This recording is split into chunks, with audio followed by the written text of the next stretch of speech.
Se abre la audiencia en vista pública en el expediente identificado con el número 5974-2014, formado por amparo en única instancia, promovido por la Comisión Internacional contra la Impunidad en Guatemala, CICIG, contra la Corte Suprema de Justicia.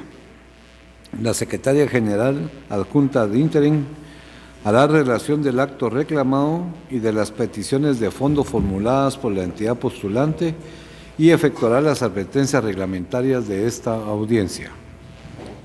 En el presente caso se señala como acto reclamado la resolución de 14 de noviembre de 2014 dictada por la Corte Suprema de Justicia, por medio de la cual se rechazó liminarmente el antejuicio presentado contra el diputado Gudy Rivera Estrada, decisión con la cual se impidió dilucidar en un proceso penal como corresponde la trascendencia de los hechos denunciados por la magistrada Claudia Lisette Escobar.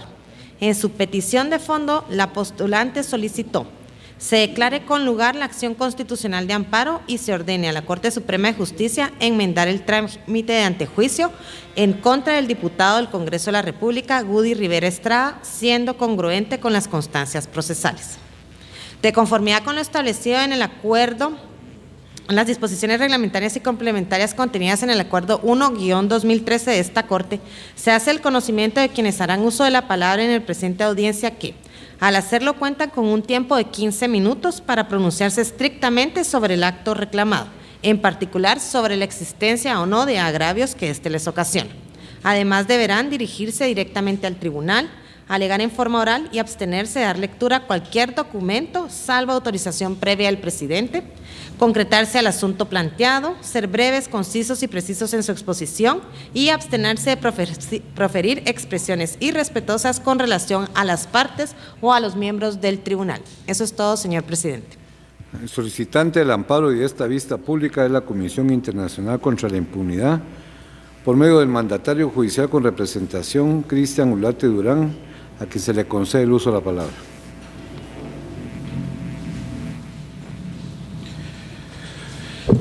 Muy buenos días, honorables miembros de la Corte de Constitucionalidad. Muy buenos días a las demás partes presentes y al público en general. Efectivamente, como lo señalaba la señora secretaria de este juzgado, la Comisión interpone este recurso de amparo contra la resolución del 14 de noviembre del 2014, emitida por la Corte Suprema de Justicia, que rechazó in limine el antejuicio 384-2014 promovido por el Ministerio Público contra el diputado Gudy Rivera Estrada. Para concretarnos en los hechos y en las circunstancias que aquí nos vienen a exponer y son el fundamento propio de este amparo, no nos vamos a referir concretamente a cuestiones de fondo, porque estos corresponden a un plano natural que sería en las instancias pertinentes por un juez, donde debe valorar las circunstancias y los hechos concretos en los que se basa esta solicitud de antejuicio promovida en su momento, sino que nosotros lo que venimos a atacar es efectivamente la resolución de las que les hice mención, y que es esta resolución de 2 páginas, que es la resolución donde la Corte Suprema de Justicia rechazó in limine el amparo.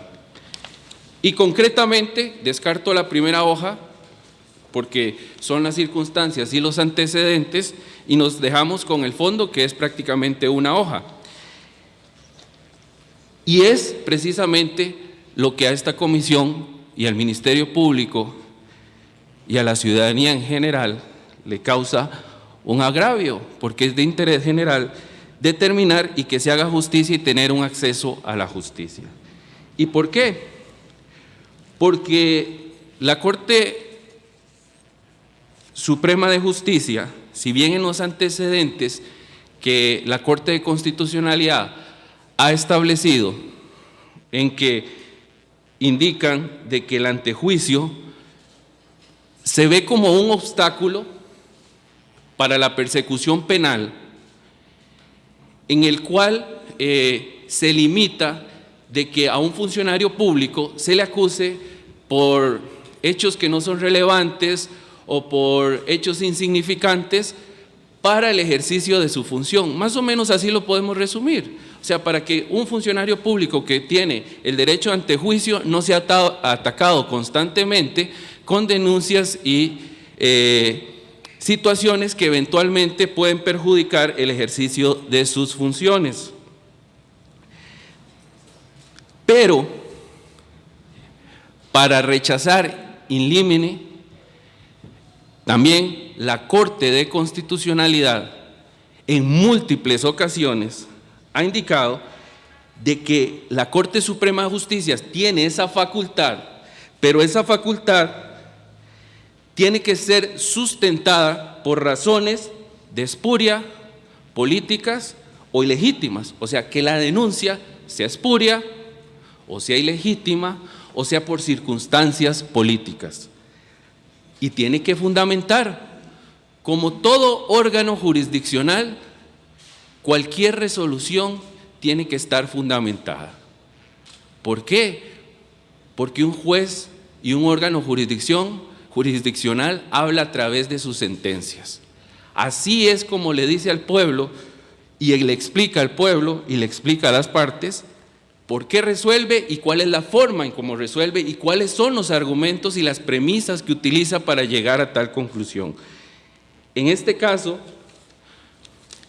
la resolución atacada, se dice que, y le solicito al señor presidente de esta honorable Corte que pueda hacer lectura de ciertas partes de esta resolución, donde dice: del análisis de las constancias procesales, esta Corte establece que los hechos descritos son imprecisos y oscuros. Al indicar de que son imprecisos y oscuros, llega a determinar que tiene que rechazarlos in limine porque son espurios. Si nosotros nos vamos a lo que se cataloga en el ámbito del derecho como espurio, lo espurio significa falso, ilegal o no auténtico. Y no me voy a referir, porque bien podría leer el argumento que, como les dije, es página y media, pero en su momento los señores magistrados de esta Corte de Constitucionalidad podrán tener acceso, o tienen acceso a la misma, y podrán determinar que en ningún momento los miembros de la Corte Suprema de Justicia indican o fundamentan o argumentan por qué la denuncia, que ellos la catalogan como imprecisos y oscuros, son falsos o ilegales o no auténticos. Esto es lo que nosotros en derecho conocemos o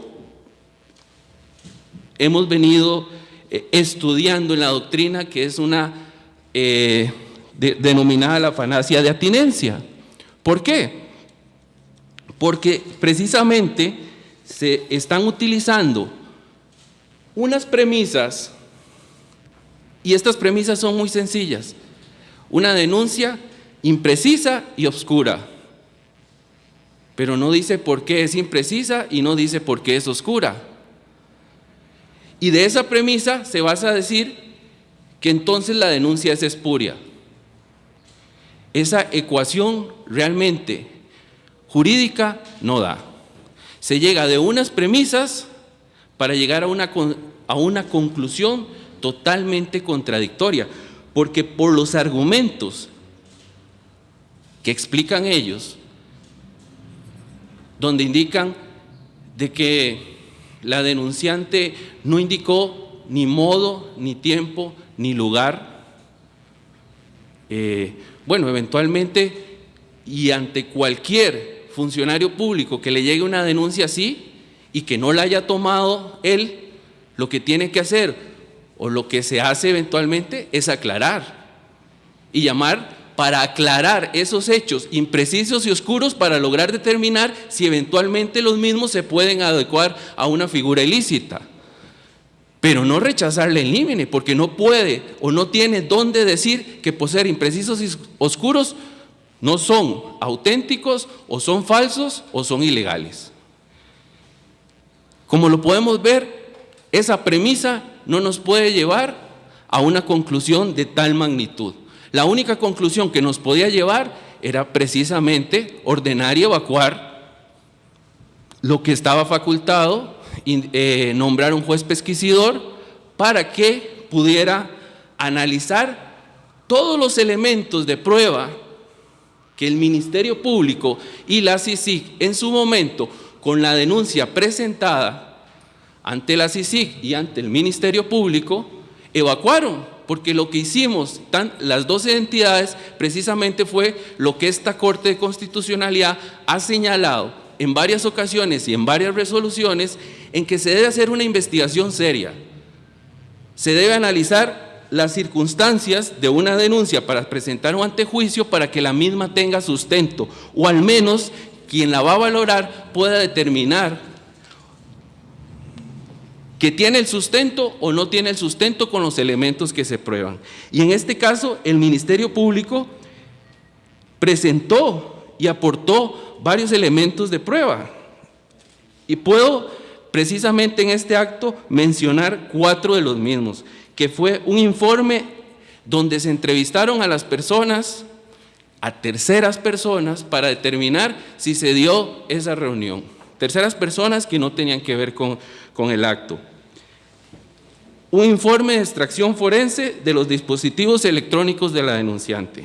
Un informe de la transcripción de grabación halladas en el iPad de la denunciante. Y un informe y evaluación y análisis criminal de los elementos de prueba recabados. Pero si nos vamos al rechazo in limine, ninguno de esos elementos están valorados en esta resolución.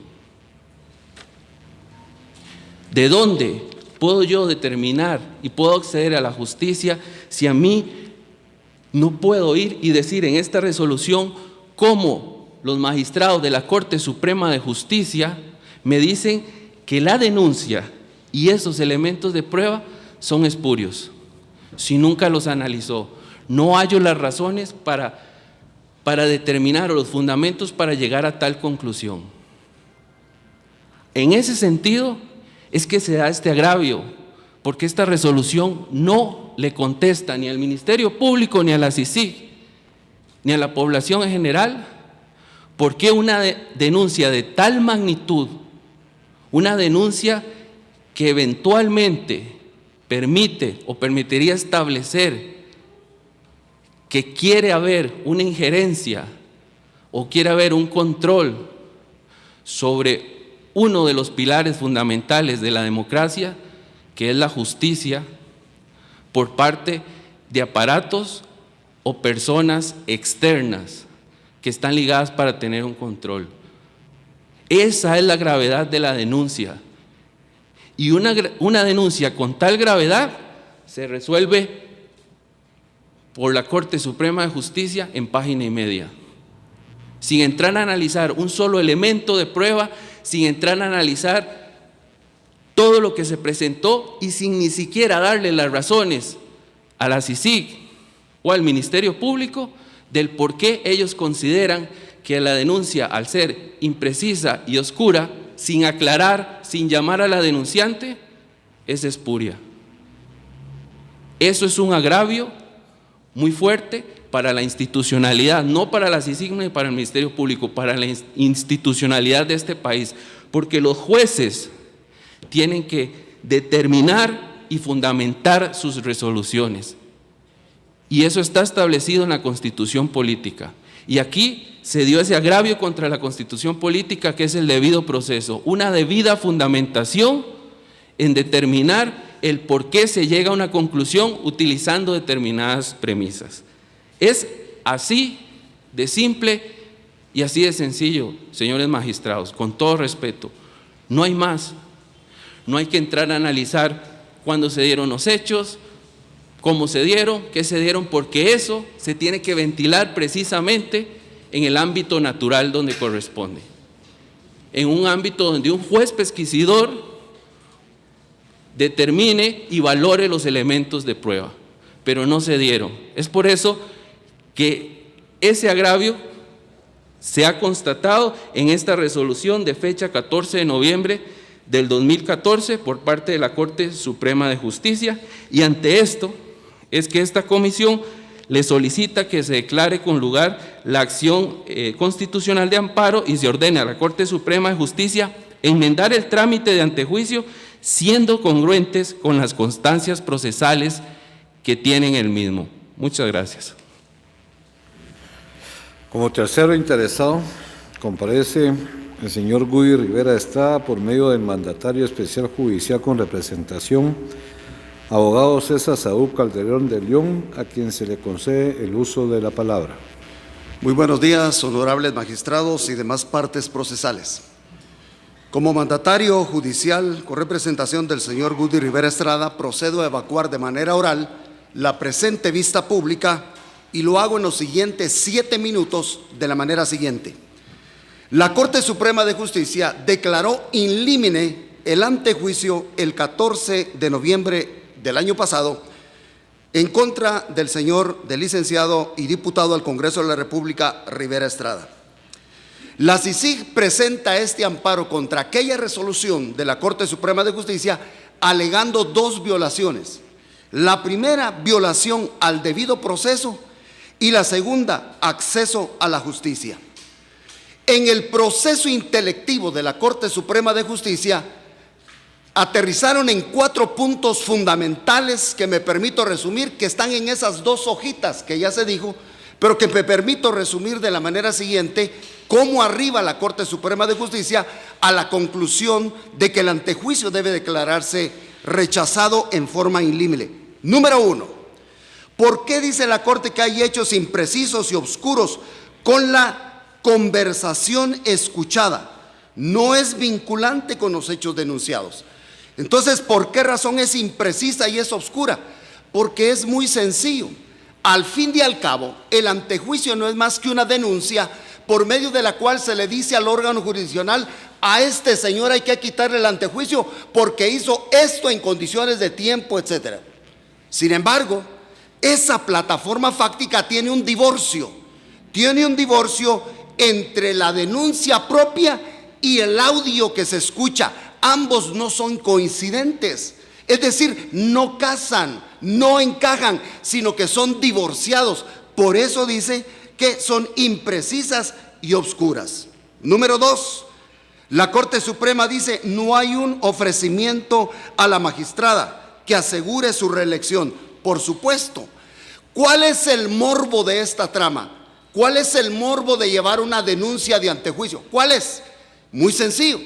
Lo que debió haber ocurrido, pero que no ocurrió para que existiera delito, es que el señor diputado se presentara ante una magistrada, la licenciada Claudia Escobar, y le dijera: mire, usted tiene un amparo, y si nos da el amparo provisional en esa sala, entonces yo le aseguro que usted va a ser reelecta como magistrada en el mismo puesto que tiene. Ese hecho no ocurre. No hay ningún ofrecimiento. Y el meollo de este asunto es precisamente ese: que Gudy Rivera haya ido con una magistrada y le haya ofrecido reelección como magistrada. No ocurre. El audio lo tienen ustedes, está la transcripción, y ese momento nunca llega, y ese es el punto toral de la pedida de antejuicio. Número 3, dicen los señores magistrados, argumentando su resolución, dicen que en la denuncia dice que la magistrada fue presionada y que de igual manera fueron presionados los otros 2 vocales de la sala. Eso dice la denuncia, el pedido de antejuicio.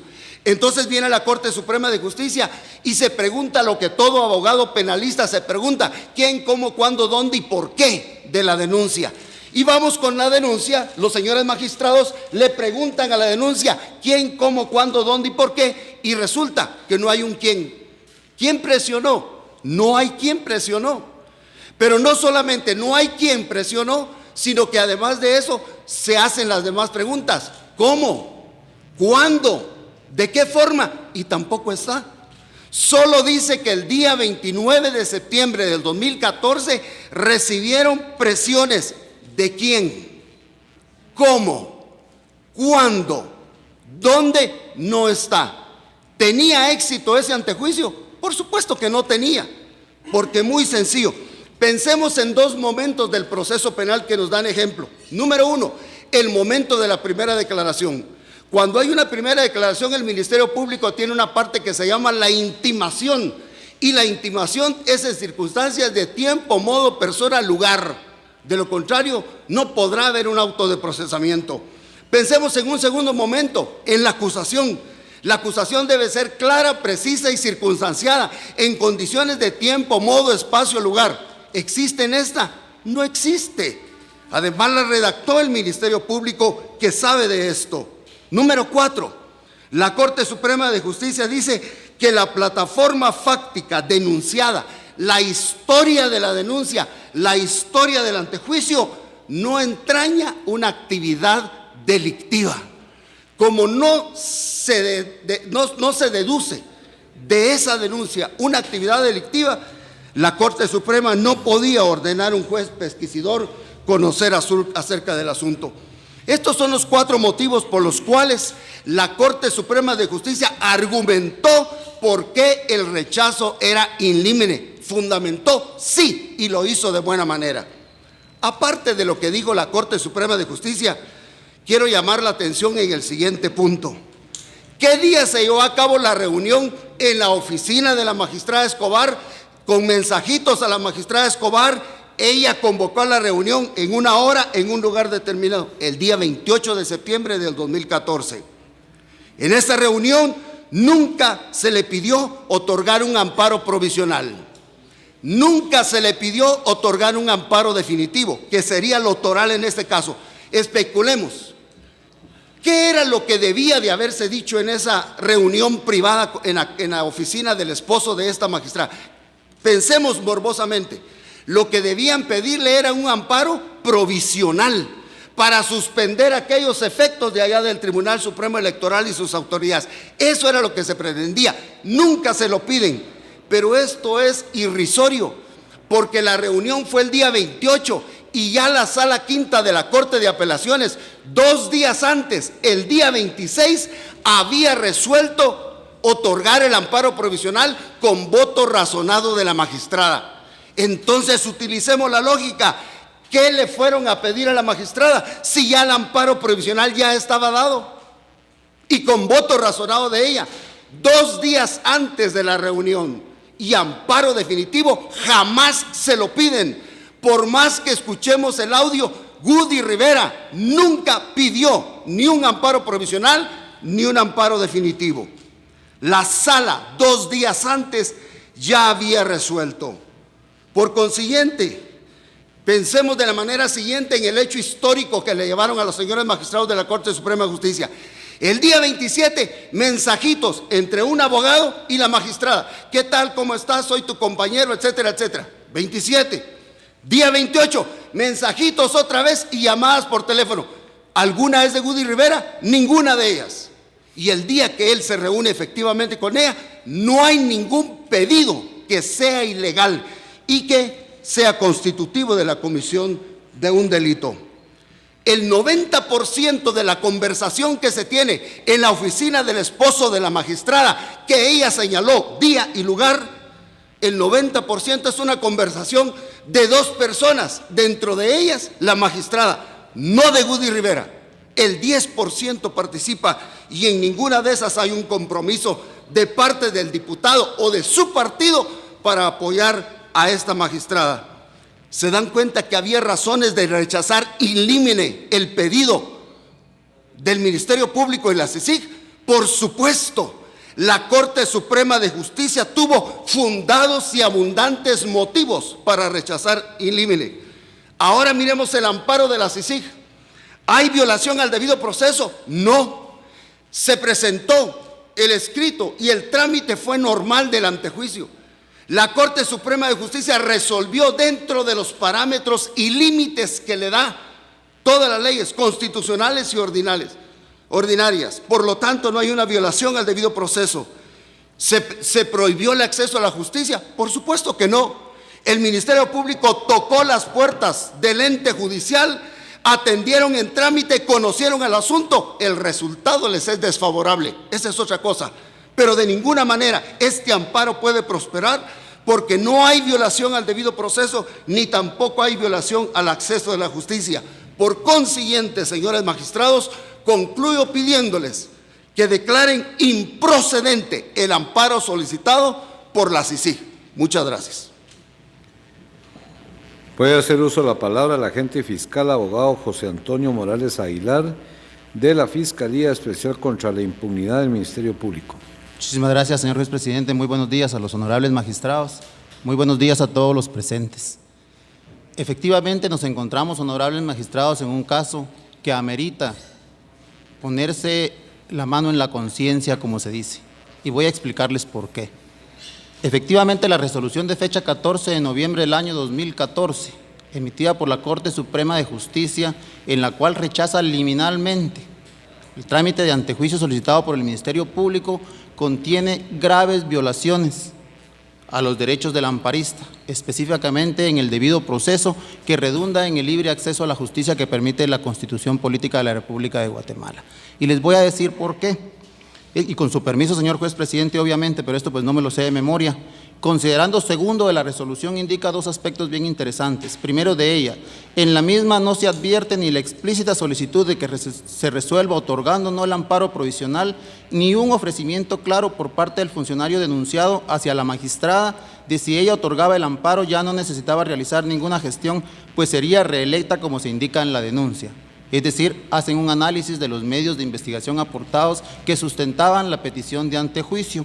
Y el otro aspecto importante de esta resolución es el siguiente, por lo que se deduce que los hechos denunciados y los elementos aportados con medios de convicción no son suficientes para ordenar una investigación, pues no surgen argumentos fácticos de los cuales se derive una conducta delictiva de parte del diputado denunciado que hagan viable su admisibilidad, sino se presenta por motivos espurios, porque la relación de los hechos es poco clara. Esos dos aspectos me referiré porque constituyen el acto agraviado. El primero de ellos es que hacen referencia a los medios de investigación. ¿Por qué esto vulnera el debido proceso, honorables magistrados? Porque el artículo 19 del decreto 85/2002, ley en materia de antejuicio, específicamente la literal B, atribuciones del juez pesquisidor, numeral 1, analizará los documentos que se presenten para establecer la realidad y veracidad de los hechos. Es decir, se están atribuyendo funciones que no les corresponden, sino que le corresponden al juez pesquisidor. Pero veamos el caso.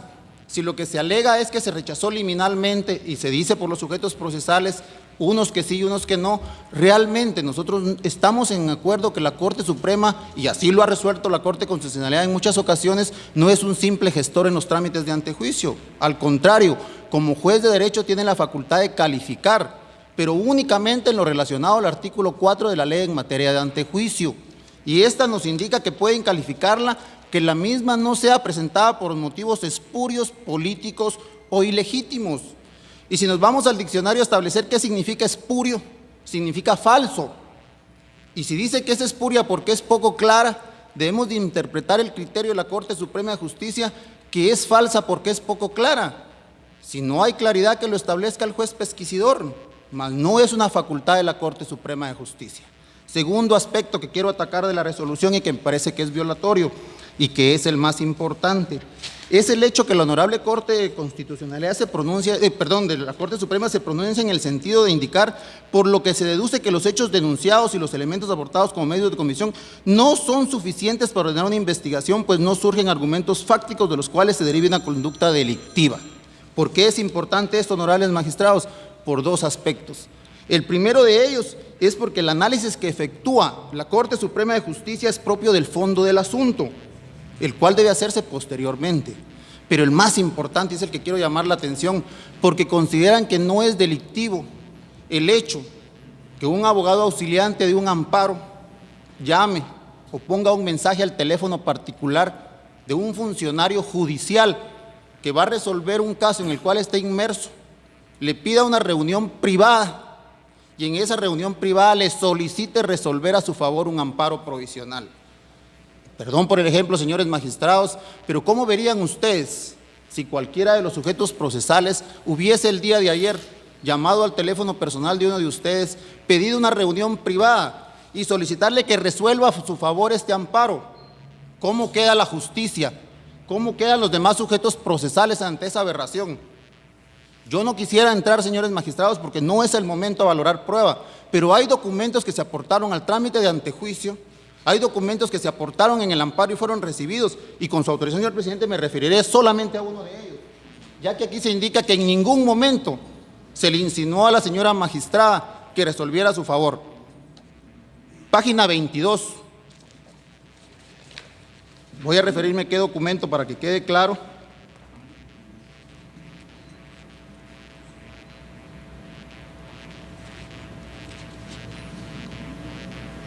Documento Info ex 027 CIA 2014, fechado 16 de octubre del año 2014. Contiene transcripción del audio presentado y aportado por la señora magistrada. Página 22. Eduardo González Portillo, que era el abogado auxiliante que llevó al señor diputado Gudy Rivera. No, fíjate que mira, esa es la ventaja de esto. Ellos lo que querían amplitud para hablar contigo. Te platicaron y nosotros lo que queremos pedirte es que nos eches una mano. Me imagino, Gudy, que vamos a buscar cómo hablar con cualquiera de los otros dos amigos. Señores magistrados, nosotros no valoramos prueba en este momento, pero tampoco le correspondía a la Corte Suprema decir que eso no era delictivo. ¿Tenía facultades para rechazar liminalmente? Sí. Si era espuria, si era política o era ilegítima. Pero en este caso, señores, lo que correspondía legalmente era nombrar a un juez pesquisidor que realizara el trámite que la ley lo faculta y que emitiera su opinión, y en base a esa se dijera que sí o no. Pero la Corte Suprema de Justicia vulneró los derechos del amparista, vulneró el debido proceso al rechazar liminalmente sin las facultades que corresponde a la ley. Rechazó liminalmente a emitir opinión de fondo, cuando no era ni el momento ni les correspondía como autoridad hacerlo. Y sobre este punto finalizo. Ya efectivamente la Corte de Constitucionalidad se pronunció en el expediente 4004-2010, de fecha 2 de marzo del 2014, en el que resolvió, y con su permiso, señor juez presidente, son 5 líneas.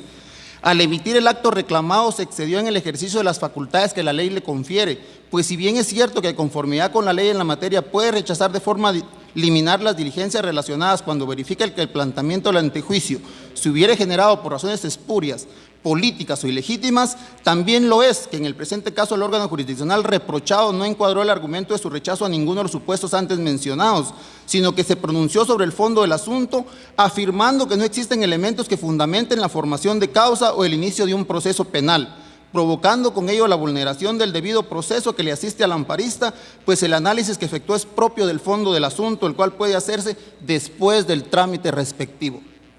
Señores magistrados, el Ministerio Público les pide que analicen los argumentos, los medios que se han aportado para sustentar cada quien su petición y establezcan que efectivamente hubo vulneración. La sociedad guatemalteca nos está pidiendo justicia, la sociedad guatemalteca nos está pidiendo transparencia, y los que estamos inmersos en esto estamos obligados a hacerlo.